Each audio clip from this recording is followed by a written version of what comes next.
quería concentrarme un poco hoy en algunas de las formas tradicionales.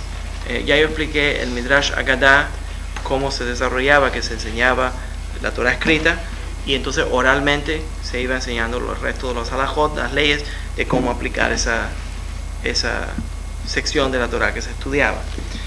Habían ciertas reglas de cómo interpretar, y eso es algunas cosas que quiero repasar.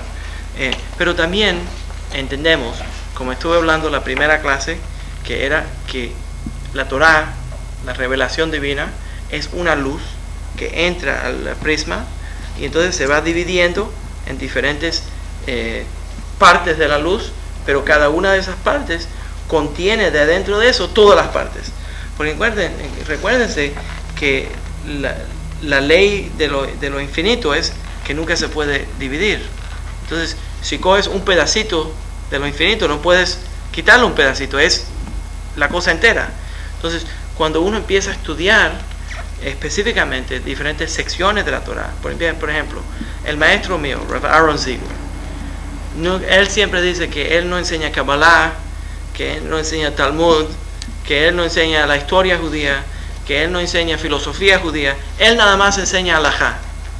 Y cuando te sientas a estudiar halajá con él, estudias Kabbalah, estudias halajá, estudias la historia judía, estudias la filosofía, todo empieza a entrar. ¿Por qué? Porque la halajá es una de las formas de entrar a esa luz, ¿entiendes? Entonces es una de las ramas.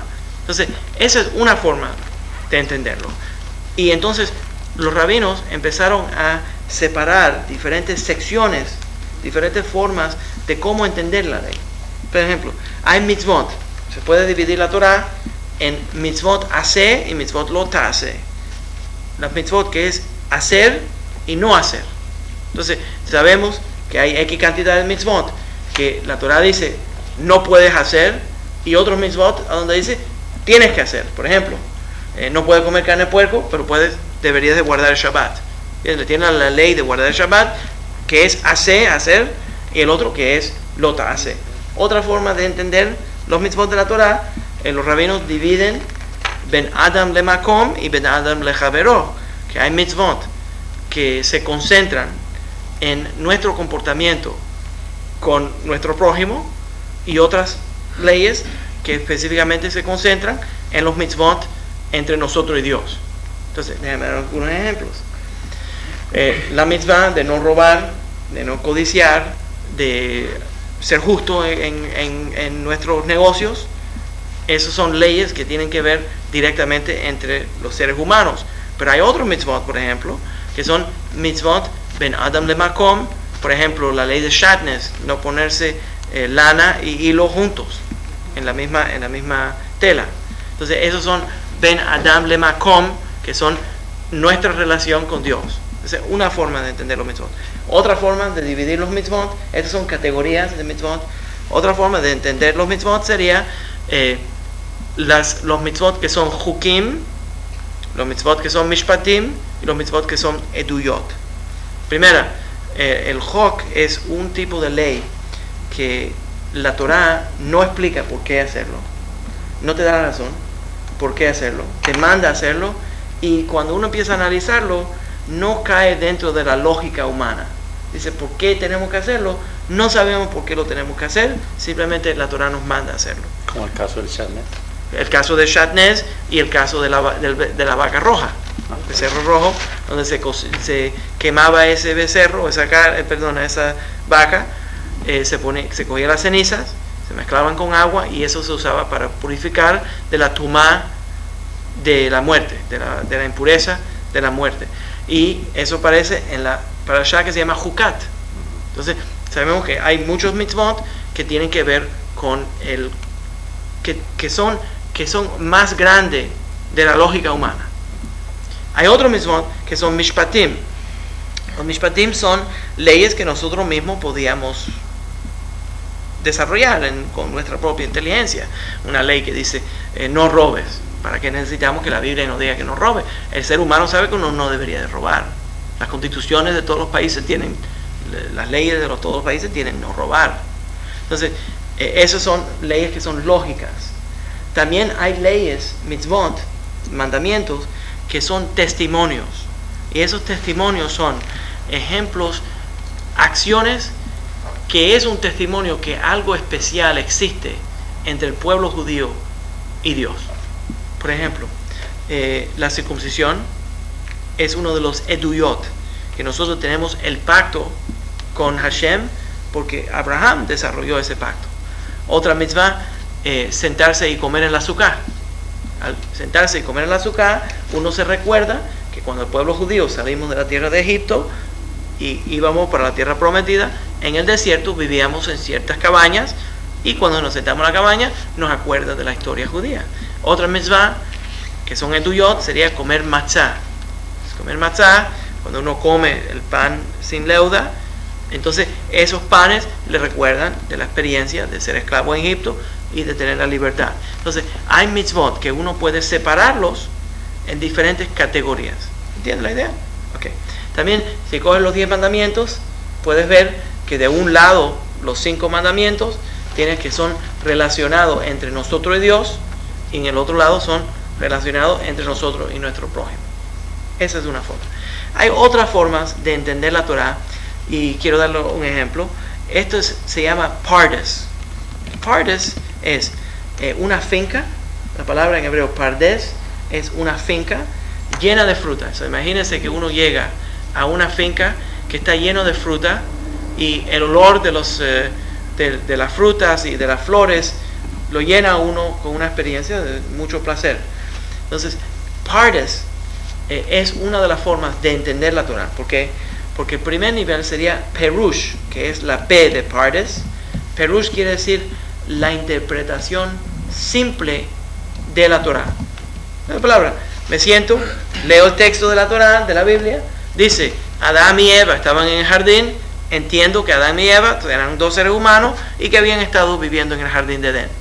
Entonces, me aprendo el texto directo, se llama el Pashup Pshat, la interpretación simple de la Torah, estudio la Parashá y llegué a cierto nivel de entendimiento. También hay el próximo, Pardes, Pei, Reish. El Reish es el Remes, que quiere decir que dentro del texto de la Torah hay ciertas claves, palabras claves, que entonces se conectan a la halajá, como ya hablé anteriormente, que en todo lo que se va a presentar en la Torah oral, tiene alguna clave que está conectada a la Torah escrita. Entonces eso es el Remes.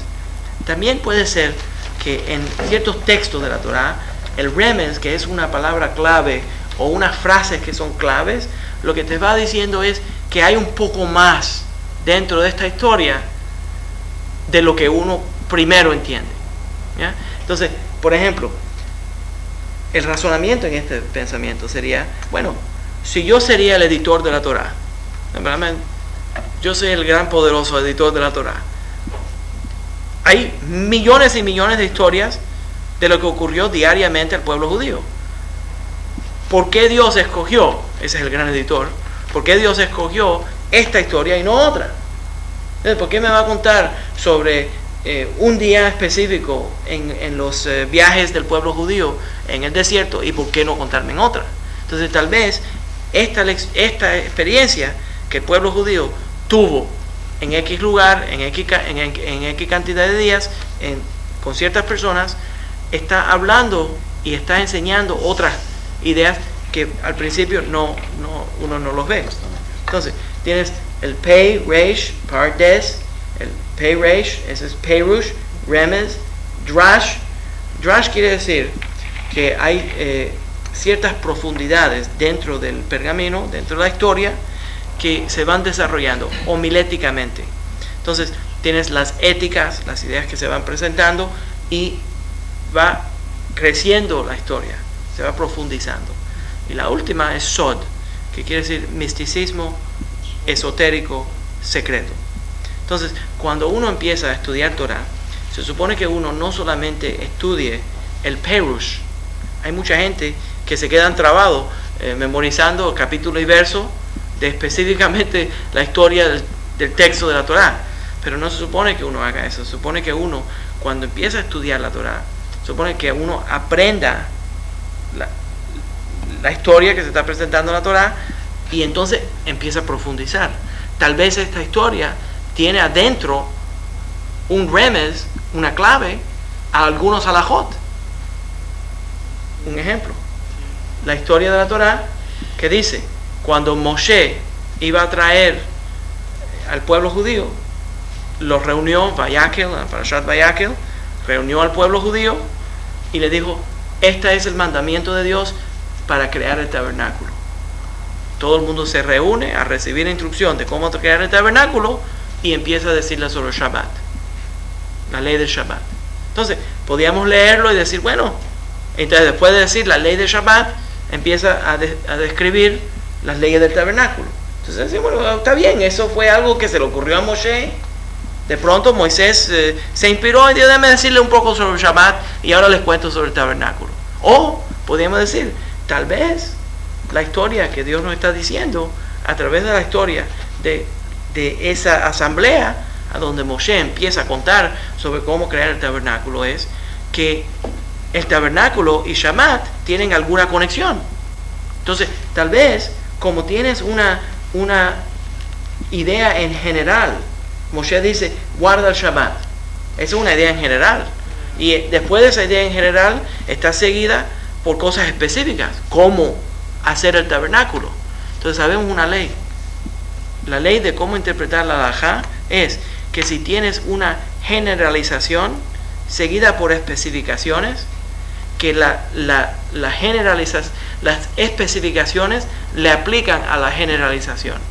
Entonces, tienes lujo y detalle, cómo hacer el tabernáculo, cuáles son las labores para hacer el tabernáculo, muchísimo descripción, 39 diferentes tipos de labores, se puede sentar uno y contarlos, y entonces, pero antes de estudiar, antes de eso, empieza con una idea en general, guarda el Shabbat.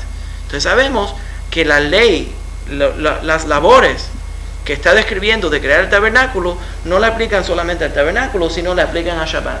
Entonces ya sabemos cuáles son las cosas que podemos hacer en Shabbat y cuáles son las cosas que no podemos hacer en Shabbat.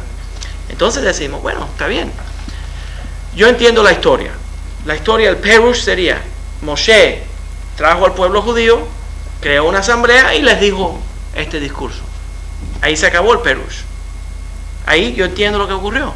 Próximo, ahora lo llevé al próximo nivel y digo, wow, le dijo sobre Shabbat y entonces les contó sobre todas las labores de crear el tabernáculo.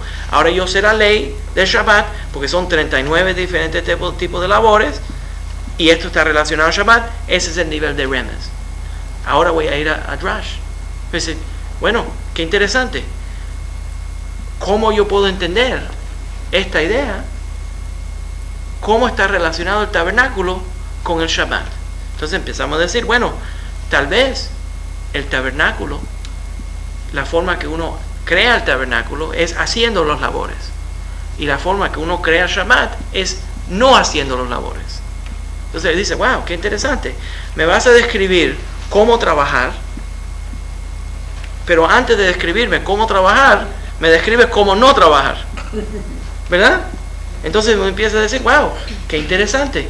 Ahora, estamos viendo que esta historia pequeña, a donde Moshe trae al pueblo judío y le da una asamblea y empieza a hablarles, no simplemente que está uniendo al pueblo judío, sino está profundizando la ley y ahora la vamos a llevar más profunda todavía.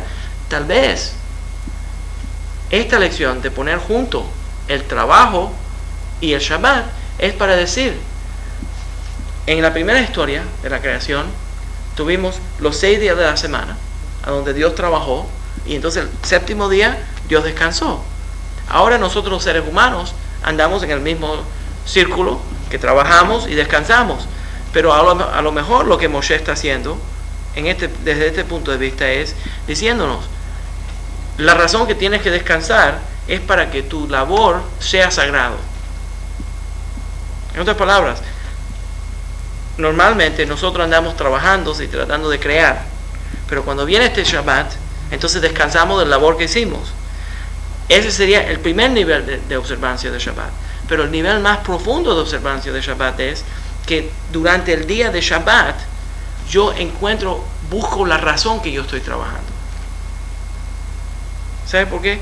Pues la gente se acostumbra tanto a trabajar que se les olvida por qué están trabajando. Entonces, un hombre se va a trabajar todos los días y trabaja y trabaja y trabaja y llega a la casa tan cansado que no puede disfrutar a su familia. Entonces, en el Shabbat, no es solamente que yo estoy descansando del Shabbat, de la semana que trabajé, pero es que estoy encontrando, pausando un momento para ver por qué yo estoy trabajando. Entonces, porque yo observo el Shabbat, se transfiere la energía de Shabbat al resto de la semana. Entonces eso estaría bendiciendo el trabajo y no como el hombre lo ve, que es que el trabajo es una maldición. Es una maldición. Exacto. O sea, ahí cobra otro valor. Interesante, ¿verdad? Ahora, la maldición viene de Génesis. Viene de Génesis. Pero ahora, de pronto vamos a crear otro Génesis. Vamos a crear otro paraíso.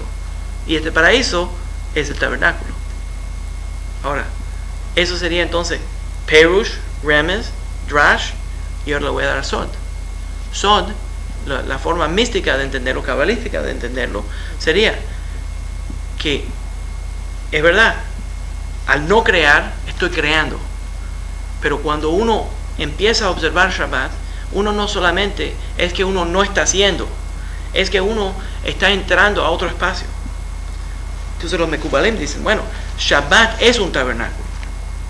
Shabbat, uno entra al espacio del tabernáculo y ahí, en ese espacio de Shabbat, empieza uno a sentir la presencia divina. ¿Ya? Entonces, las leyes, ¿se está entendiendo? Entonces, las leyes de Shabbat están creando una estructura.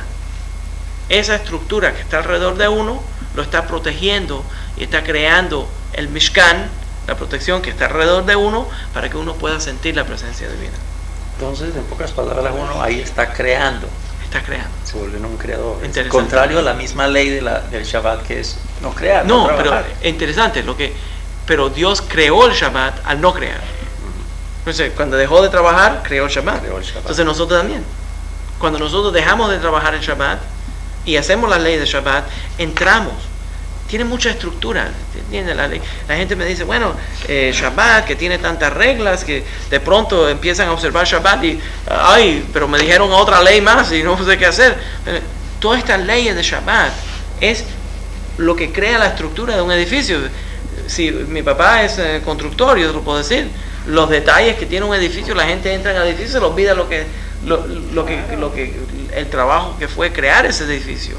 Pero las piezas del Shabbat van creando una estructura espiritual y cuando uno entra ahí, entonces uno tiene esa presencia. Entonces, ahora, puedes hacer esto con todas las enseñanzas de la Torah. Y lo que encuentro interesante es que mucha gente se han acostumbrado a tratar de aprender, por lo menos tratan de aprender la historia nada más y se memorizan los capítulos, versos, todo, y tienen y quién fue el nieto de siempre tienen algo.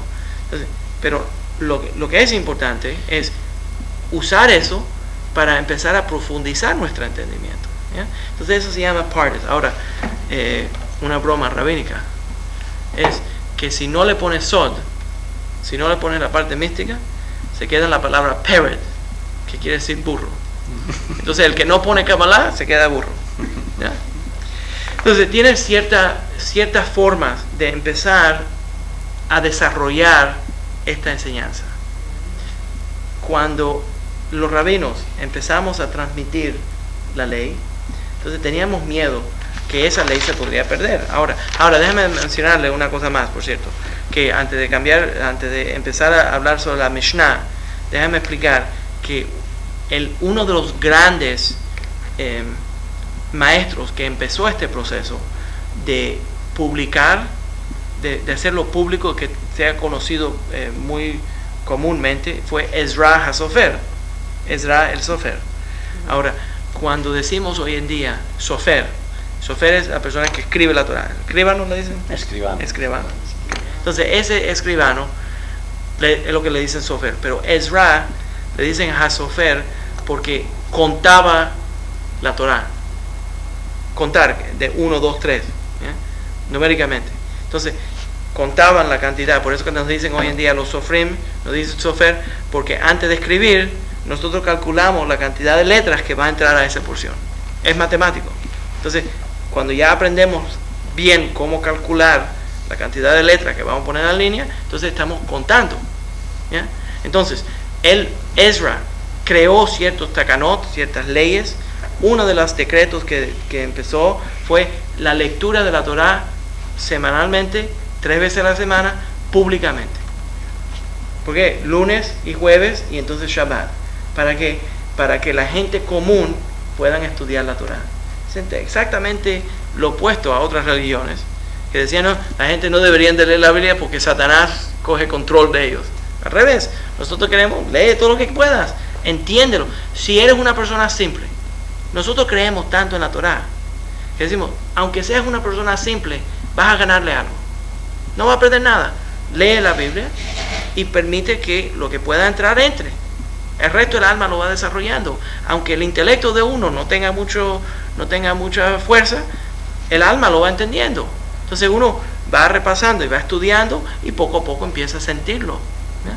Hay mucha gente, yo he conocido gente muy simple que estudian la Torá y dicen, bueno, yo no entiendo todo lo que estoy estudiando, pero siento algo. Entonces, ese es el espíritu hablando, ¿ya? El espíritu es más inteligente que la mente, ¿ya? Entonces, lo que los rabinos querían hacer es educar todo lo más posible. Por eso es que estamos grabando, para que todo el mundo en el mundo entero pueda aprender, ¿ya? Entonces, se supone que uno vaya aprendiendo, vaya desarrollando, y Ezra es uno de los grandes que empezó a públicamente enseñar Torah, la escritura, y entonces hacer un drash, hacer un sermón, hacer una explicación.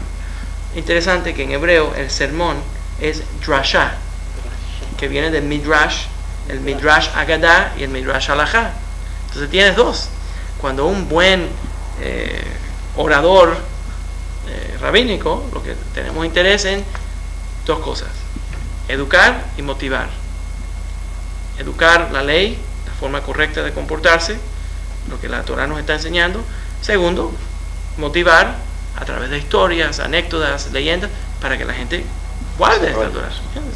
Entonces tienes ahí midrash halajá y midrash agadah. Los rabinos enseñaban midrash halajá, cómo desarrollar la halajá, y el otro midrash agadah, para inspirar y motivar. Esos dos es el tema desafortunadamente hay algún rabino que hoy en día, en vez de dar un drashá, lo que te dan es bueno, uno se queda diciendo, bueno, tal vez ellos saben mucha Torah, pero yo me quedé sin saber nada. Pero ok, entonces de ahí empiezan a desarrollar los rabinos, de ese patrón empiezan a desarrollar la habilidad de enseñarle al pueblo judío cómo desarrollar la ley, cómo hacerlo ellos mismos.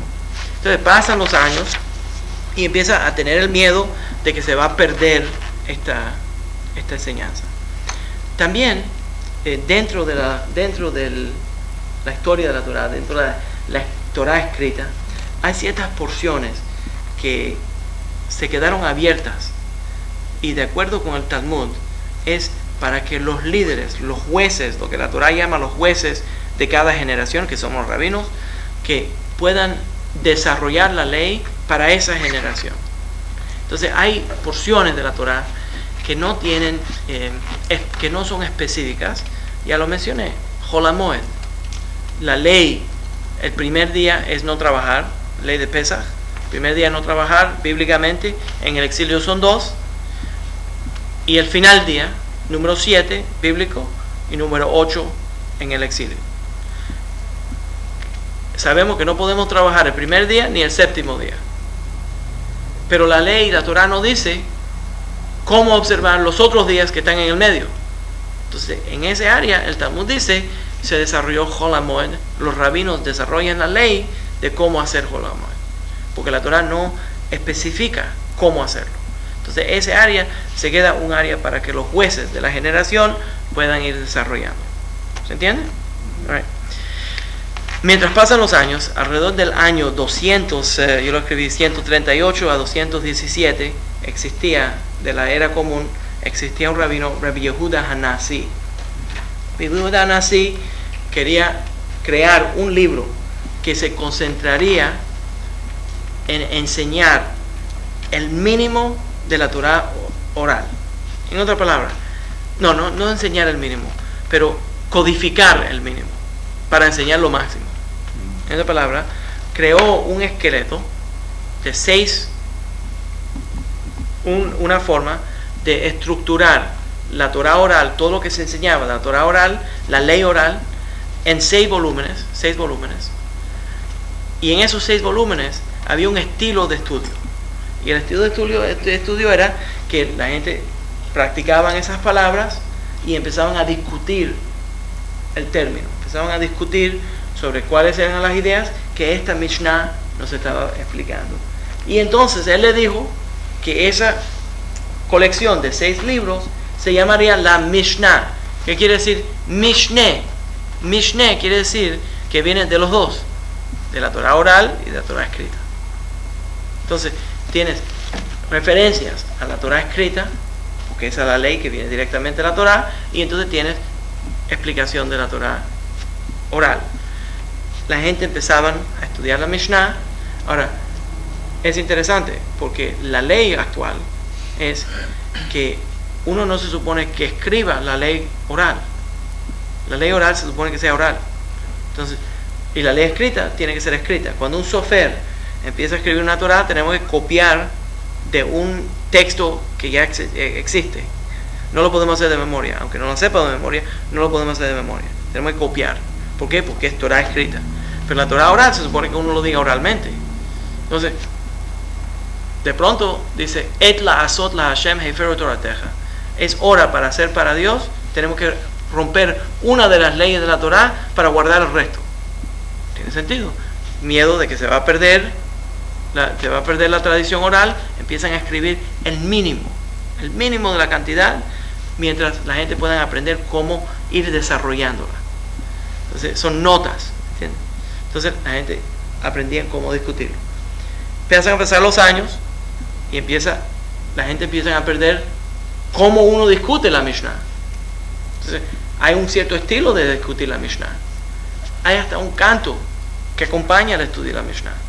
Cuando uno empieza a estudiar Talmud, uno oye ese canto.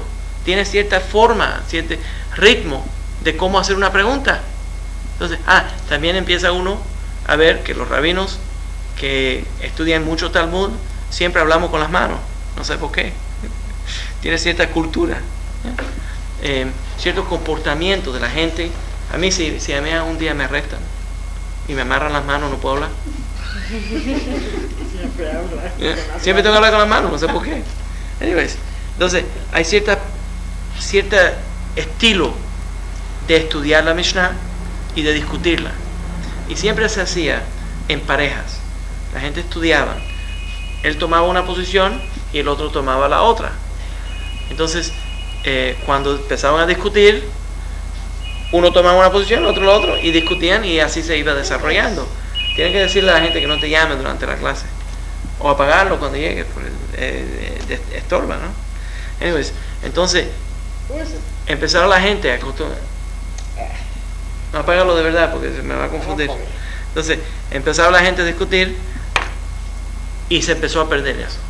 Entonces los rabinos en Babilonia decidieron a reunirse primero en Jerusalén, pero entonces las grandes convenciones ocurrieron en Babilonia. Empezaron a decidir, a escribir la discusión, apuntar quién tomó la posición de uno y quién tomó la posición del otro, y enseñar cómo ellos discutían. Ese libro se llama la Gemara. La Gemara es para aprender cómo discutir la Mishnah, y eso se llama el Talmud.